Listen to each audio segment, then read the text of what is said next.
Hello नमस्कार दोस्तों, कैसे हैं आप लोग। आशा करते हैं आप लोग अच्छे होंगे। देखिए, झारखंड में जो है कक्षपाल का वैकेंसी निकला है। कक्षपाल का मतलब जिसको नहीं पता मैं बता दूं कि जो जेल गार्ड होता है, प्रिजन गार्ड होता है, ठीक है, जेल में जो पहरा देता है उसी को कक्षपाल बोलते हैं। और झारखंड में ये वैकेंसी आपको बहुत दिन के बाद यहाँ पर देखने को मिल रही है। ये वैकेंसी क्या, झारखंड में तो लगभग कोई वैकेंसी निकल ही नहीं रही थी, बहुत दिन बाद ये थोड़ी लंबी वैकेंसी 1700 कुछ पोस्ट पर आपको कक्षपाल की वैकेंसी यहाँ पर दिख रही है। तो यहाँ पर पुरुष और महिला दोनों के लिए यहाँ पर सीट है। सबसे पहले हम बात करते हैं कि कक्षपाल जो पुरुष है उसके लिए यहाँ पर कितना सीट है मेल कैंडिडेट के लिए। तो यहाँ पर उनके लिए जो सीट है, टोटल सीट 1634, ठीक है। पुरुष कैंडिडेट के लिए 1634 सीट है, लेकिन वो बांटा गया है। जैसे कि भूतपूर्व सैनिक के लिए जो है 165 सीट है, गृह रक्षक के लिए 414 है, और बाकी जो अन्य है, मतलब बाकी जो बच गए गृह रक्षक को छोड़ के, गृह रक्षक मतलब होम गार्ड वाला को इसमें रिजर्वेशन मिलेगा, और जो सैनिक है भूतपूर्व सैनिक उनको रिजर्वेशन मिलेगा। बाकी अन्य के लिए जो सीट बचे हुए हैं अब 1056, ठीक है, 1056 सीट है, 1056 सीट।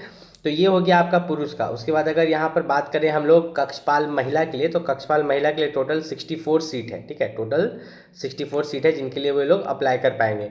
यहाँ पर अगर हम लोग देखें इस चीज़ को, तो झारखंड राज्य के कक्षपाल एवं कक्षपाल के पद पर बैकलॉग वैकेंसी भी, मतलब कि पिछले बार जब भी निकली होगी तो कुछ वैकेंसीज खाली रह गई होगी, तो वो बैकलॉग वैकेंसी भी निकाली गई है जिसकी यहाँ पर पूर्ति की जाएगी। अगर हम लोग यहाँ पर थोड़ा सा नीचे चलते हैं तो इन्होंने लिखा है कि कक्षपाल के लिए सिर्फ आपको 10वीं पास चाहिए। अगर आप 10th पास है तो आप इस वैकेंसी के लिए अप्लाई कर सकते हैं। इसकी सैलरी जो रहेगी 19,900 से लेके 63,200। तो देखिए, सैलरी जो है 19,900 दिख रहा है, लेकिन सैलरी 19,900 नहीं होने वाला। आपकी जो सैलरी होगी वो लगभग 19,900 बेसिक पे है। उसमें आपका HRA DA सब कुछ जुड़ जाड़ के आपको लगभग 34 से 35,000 रुपया मतलब स्टार्टिंग सैलरी आपको मिलेगी, जो कि काफ़ी अच्छे 80,000 तक जाती है रिटायरमेंट तक। अगर आप प्रमोशन नहीं भी लेते हैं तब भी आपकी सैलरी कहाँ तक जाएगी, 80,000 तक। तो जितने भी 10th पास हैं वो झारखंड के हैं या अदर स्टेट्स के हैं वो अप्लाई कर सकते हैं। देखिए, अगर आप झारखंड के हैं तो आप जनरल हो तो अप्लाई करोगे ही करोगे। अगर आप रिजर्व कास्ट हो, OBC SC ST, तो आपको रिजर्वेशन मिलेगा कि थोड़ा आपका कम नंबर पर सिलेक्शन हो जाएगा। और अदर स्टेट्स वाले अगर अप्लाई करना चाहेंगे, जो कि करते ही हैं, ठीक है, तो उनके लिए जो रहेगा अदर स्टेट्स वालों के लिए, तो उनके लिए क्या रहेगा कि वे जनरल बन के अप्लाई करेंगे। क्या बन के? जनरल बन के। यहाँ पर दिया गया है कि आपको ऑनलाइन आवेदन करना है, जो कि काफ़ी अच्छा रहता है। ऑनलाइन आवेदन में क्या रहता है ना कि आपको फॉर्म रिजेक्ट होने का चांसेस बहुत कम रहता है, मतलब रिजेक्ट होता ही नहीं है। यहाँ पर जो हाइट मांगा गया है, सबसे जानते हो सबसे खास बात क्या है कि इसमें अदर स्टेट्स भी फॉर्म अप्लाई कर देते हैं, क्योंकि हाइट 160 सेंटीमीटर मांगा जाता है।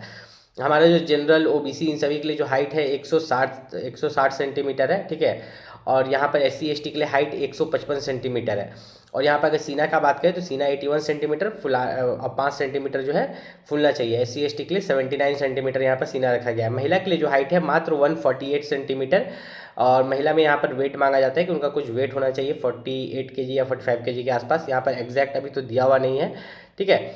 उसके बाद अगर बात करें यहाँ पर तो शारीरिक दक्षता परीक्षा, तो शारीरिक दक्षता परीक्षा यहाँ पर अगर देखें तो इसमें पुरुष के लिए 1600 मीटर 6 मिनट में, महिला के लिए 1600 मीटर 10 मिनट में, ठीक है।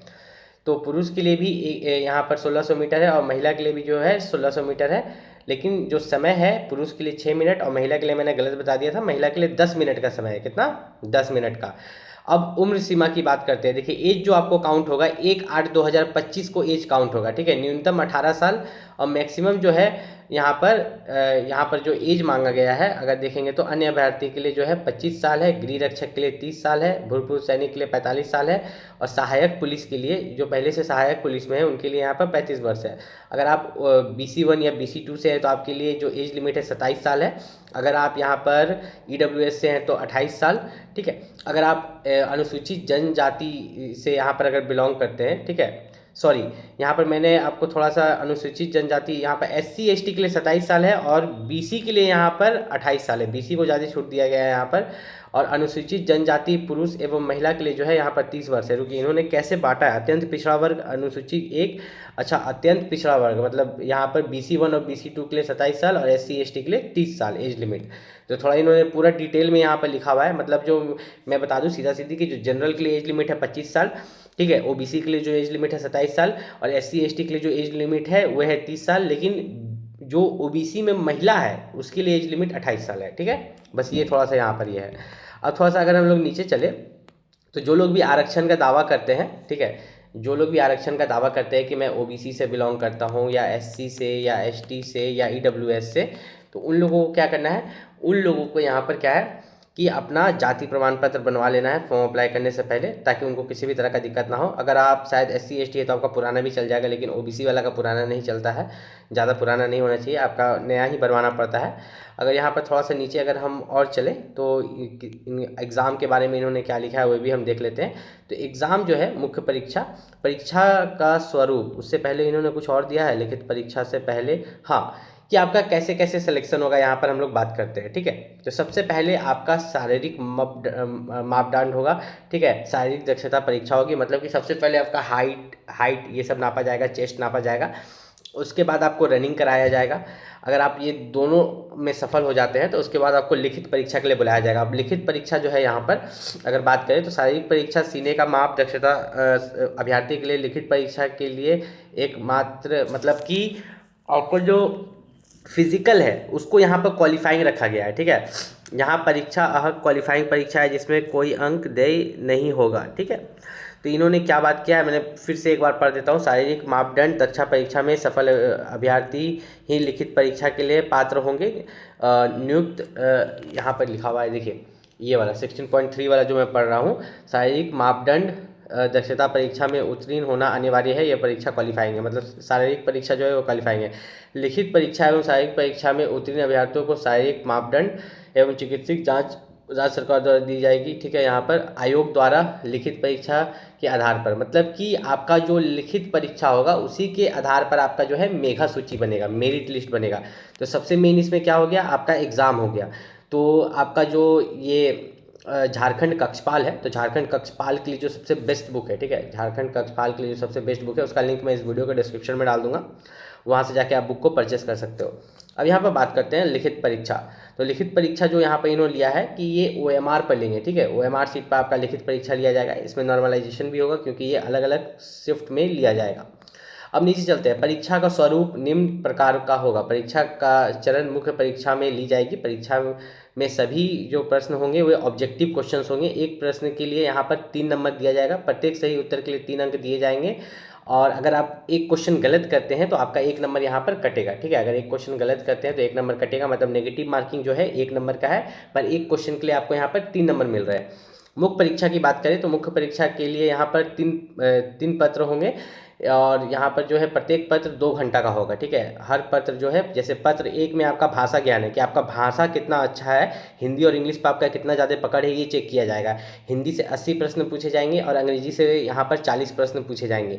इसमें जो है आपको 30% मार्क्स लाना है। ठीक है, टोटल आप देखिएगा 120 क्वेश्चन, तो 120 क्वेश्चन का 30% क्वेश्चन आपको बनाना है। तो यहाँ पर अगर हम लोग देखें कि टोटल हम लोगों का यहाँ पर 120 क्वेश्चन दिया गया है, और हर एक क्वेश्चन के लिए 3 नंबर है, तो 3 से गुना करेंगे तो 300, 3 2 6 और 3 1 3, 360। ठीक है, 360 नंबर का आपका पेपर 1 होगा, पत्र 1 होगा, और 360 का आपको क्वालिफाई करने के लिए इस पेपर को 30% लाना है।